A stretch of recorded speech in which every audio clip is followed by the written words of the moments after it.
Mesdames et messieurs, je me propose de vous exposer cette période de 1914 à 1918 en analysant seulement les faits.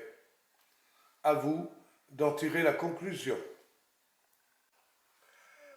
À la chute de Napoléon Ier en 1814-1815, les frontières sont redessinées et redéfinies.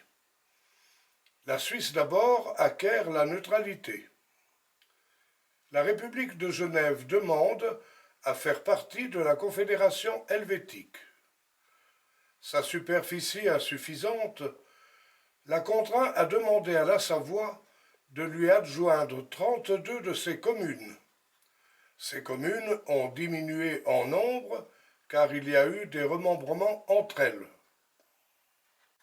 Avec le Congrès de Vienne, signé le 9 juin 1815, je vous cite le texte, « Les provinces du Chablais et du Faucigny et tout le territoire de Savoie au nord du Gine, appartenant à Sa Majesté le roi de Sardaigne, feront partie de la neutralité de la Suisse, telle qu'elle est reconnue et garantie par les puissances.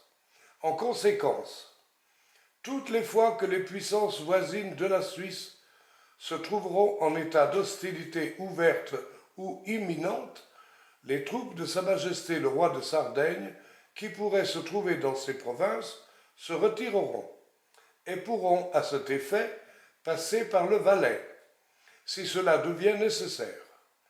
Aucune autre troupe armée d'aucune autre puissance ne pourront traverser ni stationner dans les provinces et territoires susdits, sauf celles que la Confédération suisse jugerait à propos d'y placer. Bien entendu, que cet état de choses ne gêne en rien l'administration de ces pays où les agents civils de Sa Majesté le roi de Sardaigne pourront aussi employer la garde municipale pour le maintien du bon ordre.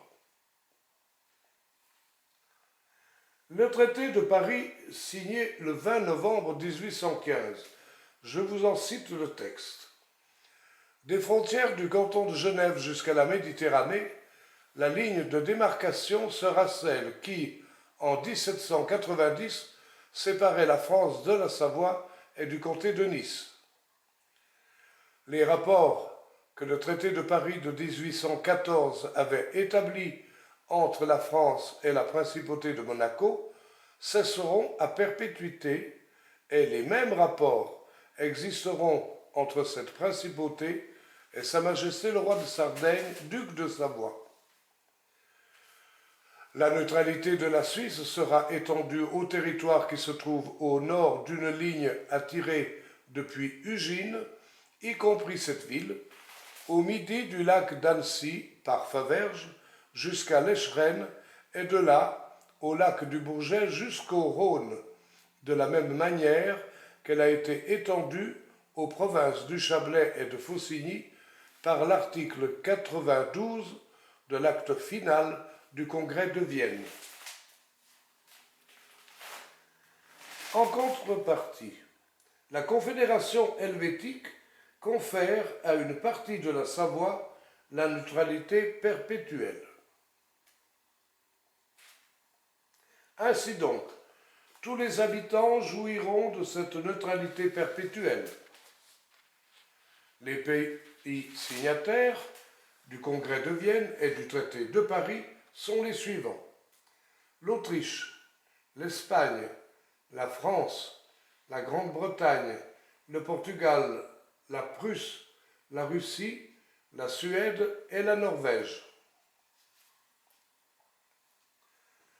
En 1860, sous Napoléon III, la Savoie est réunie à la France. Je vous cite l'article 2. Il est également entendu que Sa Majesté le roi de Sardaigne ne peut transférer les parties neutralisées de la Savoie qu'aux conditions auxquelles il les possède lui-même et qu'il appartiendra à Sa Majesté l'Empereur des Français de s'entendre à ce sujet tant avec les puissances représentées au Congrès de Vienne qu'avec la Confédération helvétique est de leur donner les garanties qui résultent des stipulations rappelées dans le présent article.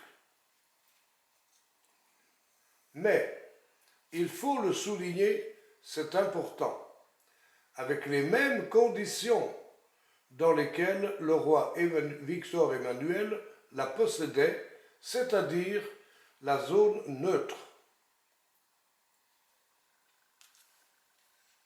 Le 18 octobre 1907, à La Haye, une convention est signée concernant les droits et les devoirs des puissances et des personnes neutres en cas de guerre sur terre. Il est interdit, à l'article 2, je cite, « Il est interdit aux belligérants de faire passer à travers le territoire d'une puissance neutre des troupes ou des convois, soit de munitions, soit d'approvisionnement. » Je cite l'article 4, « Des corps de combattants ne peuvent être formés ni des bureaux d'enrôlement ouverts sur le territoire d'une puissance neutre au profit des belligérants. » Il se trouve que pendant la Première Guerre mondiale, il y avait des bureaux d'enrôlement à Annecy et dans d'autres villes de la zone neutre. Je cite encore l'article 20. « Les dispositions de la présente convention ne sont applicables qu'entre les puissances contractantes et seulement si les belligérants sont tous partis à la convention. »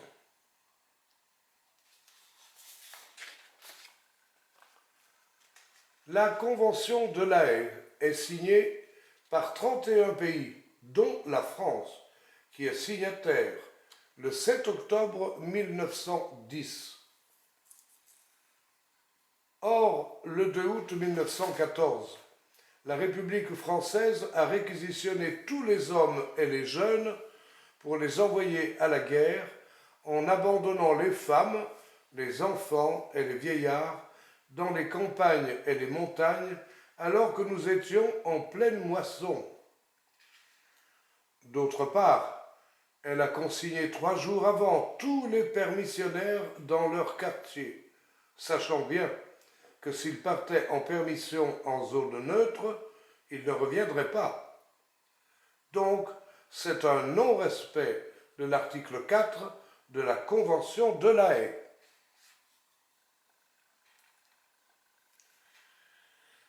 Il est bon de connaître le paysage de cette guerre. 1914-1918 sera alors la guerre la plus inhumaine et la plus meurtrière de l'histoire. L'Allemagne, avec pour alliés l'Autriche, la Hongrie, la Turquie, la Bulgarie et l'Italie, menace la France et ses alliés, la Russie, la Serbie, l'Angleterre et la Belgique. Précisons tout de même que le 2 août 1914, l'Italie proclame sa neutralité face au conflit qui s'annonce. Il faut ajouter que le Portugal, la Roumanie et la Grèce sont aussi les alliés de la France.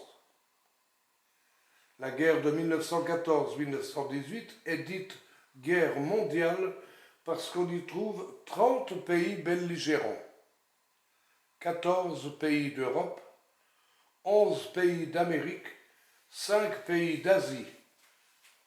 Tous ces pays interviennent dans les combats navals, terrestres et aériens. 8 bataillons de Savoie forment la 28e division et ces bataillons sont engagés dans les secteurs du front où se déroulent les combats les plus sanglants et les plus destructeurs. Verdun, le chemin des Dames, la Somme, les Vosges. Le 30e régiment d'infanterie se rend célèbre en 1915 dans sa manœuvre où il fait 1200 prisonniers.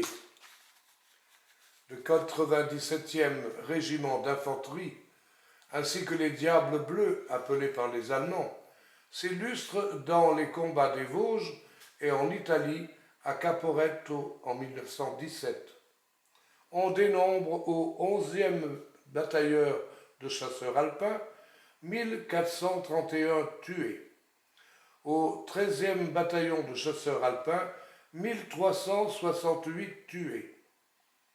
Des millions de tués, de disparus, de blessés, des millions d'autres victimes par voie de conséquence, les blessés, les mutilés, les prisonniers, les veuves et les orphelins, qu'on appellera les pupilles de la nation. Sans compter, par-dessus le marché, la grippe espagnole qui fera une hécatombe. Et attention 1, 2, 3. Après le populicide de la Révolution, ses horreurs, ses tanneries de peau humaine et ses déportations, les massacres et les souffrances des ouvriers, le camp de Contigny, la Commune, le désastre de 1870, arrive la guerre de 1914-1918. 1914, c'est la mobilisation générale. Dans les premiers jours de la guerre, la France paysanne fut atteinte de plein fouet par cet appel aux armes. Aussitôt la déclaration de guerre, 30% de la population active masculine est retirée en quelques jours des usines et des champs. Sur les 5 200 000 actifs, c'est entre 1 500 000 et 2 millions qui quittent leur ferme, et cela dans les premiers jours du mois d'août, en pleine moisson. On se demande d'ailleurs pourquoi le gouvernement républicain procédait si soudainement à cette levée en masse, puisque par ailleurs il croyait, comme la plupart des têtes pensantes de l'époque, que le conflit ne durerait que quelques mois. N'oublions pas aussi que lors des premiers mois de la guerre, l'équipement du soldat français était constitué entre autres d'un simple képi et d'un pantalon rouge Garance, datant de la fin du XIXe siècle, cela maintenu par la volonté des députés républicains en souvenir des grandes heures de la Révolution. La cavalerie chargeait les lignes ennemies à cheval, le sabre au clair, alors qu'en face, les Allemands avaient déjà des tenues camouflées, un casque et des mitrailleuses, positionnés en première ligne, alors que nous y mettions notre infanterie. Parti pour Berlin, la fleur au fusil, et dans le plus complet désordre, les paysans français furent rapidement victimes d'un des plus grands massacres du XXe siècle, qui se révélera particulièrement riche en la matière.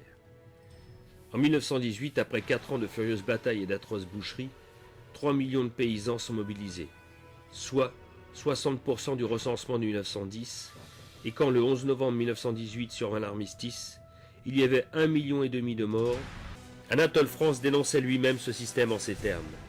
La honte des républiques et des empires, le crime des crimes sera toujours d'avoir tiré un paysan de la paix dorée de ses champs et de sa charrue et de l'avoir enfermé entre les murs d'une caserne pour lui apprendre à tuer un homme. Ces guerres souvent plus idéologiques qu'utiles coûtèrent 7 invasions, de plus en plus ruineuses et déchirantes. Mais le maintien d'une année de plus dans la guerre révélera les buts cachés du conflit, la destruction de la monarchie autrichienne. L'historien Pierre Bécquat mit en évidence l'escroquerie de cette union sacrée en rappelant cet épisode. Si les poilus avaient su qu'ils faisaient la guerre pour cela, et ce fut dans ces conditions que la République fit massacrer 1 million d'hommes de plus pour en arriver à perdre la paix et, par le traité de Versailles, à jeter les bases d'une nouvelle guerre. Jacques Bainville en fit la prophétie. En 1917, il y eut des mutineries, de véritables héros, oui, nous disons bien des héros, ont été fusillés. Voici dans quelles conditions. On les envoyait à l'attaque, après leur avoir promis une permission.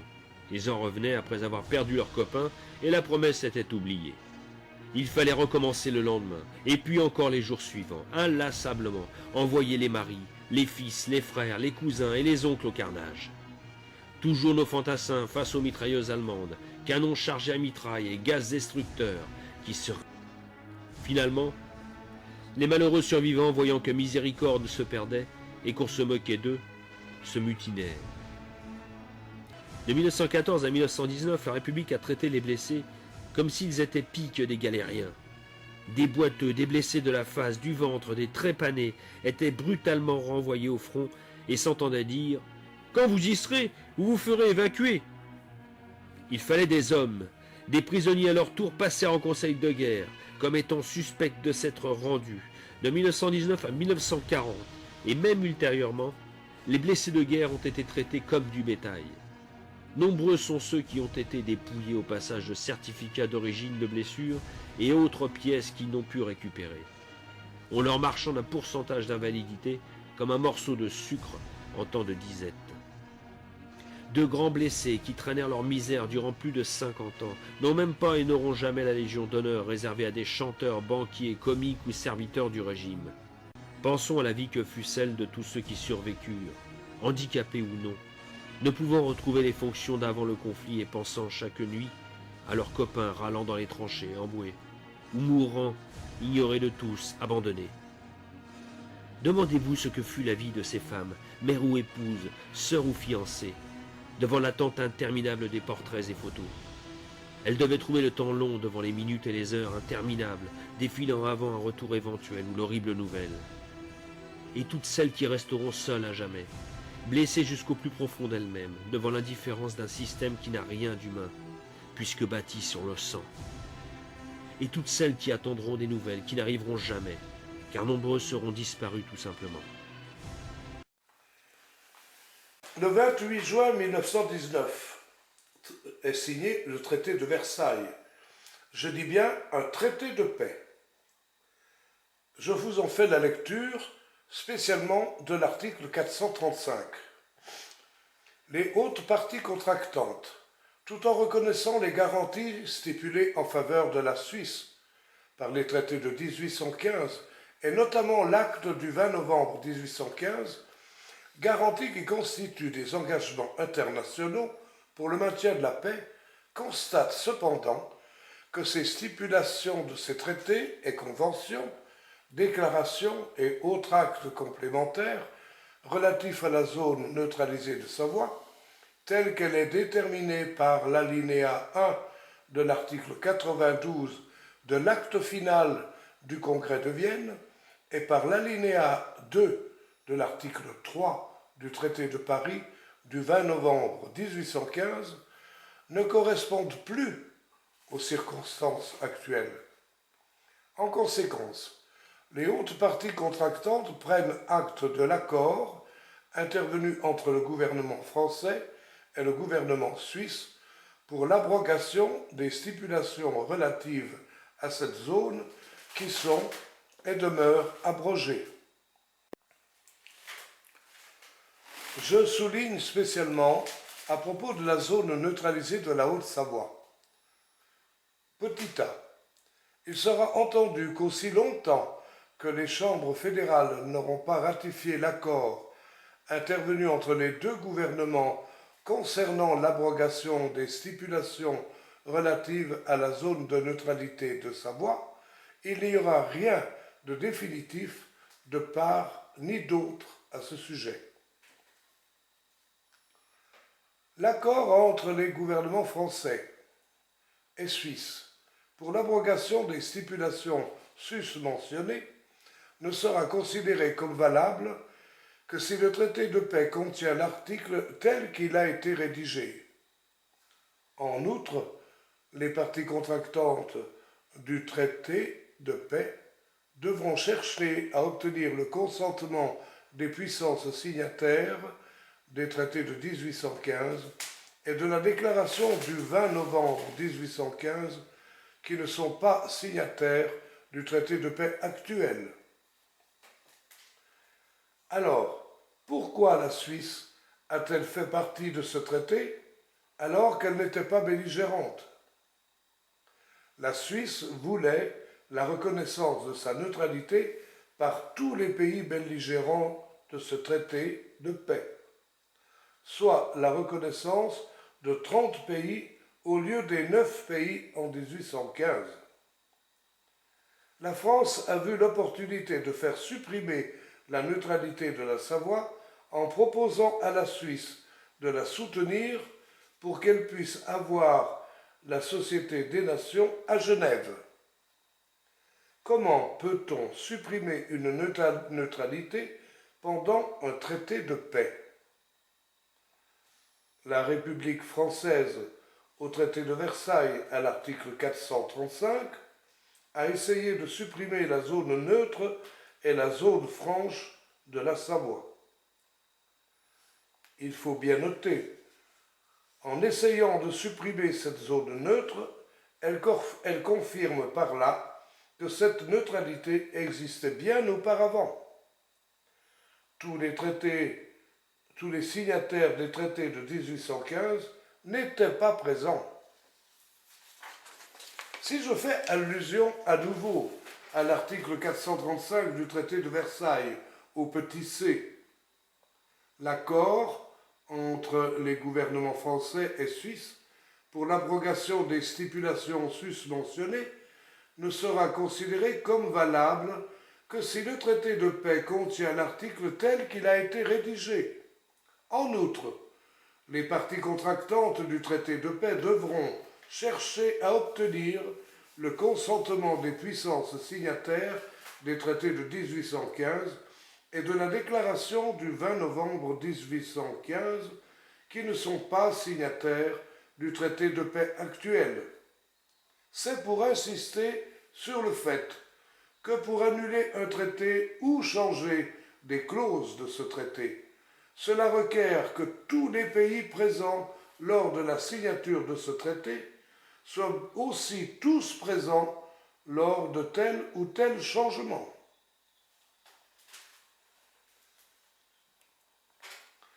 La liste des pays signataires sont les suivants: l'Autriche, l'Espagne, la France, la Grande-Bretagne, le Portugal, la Prusse, la Russie, la Suède et la Norvège.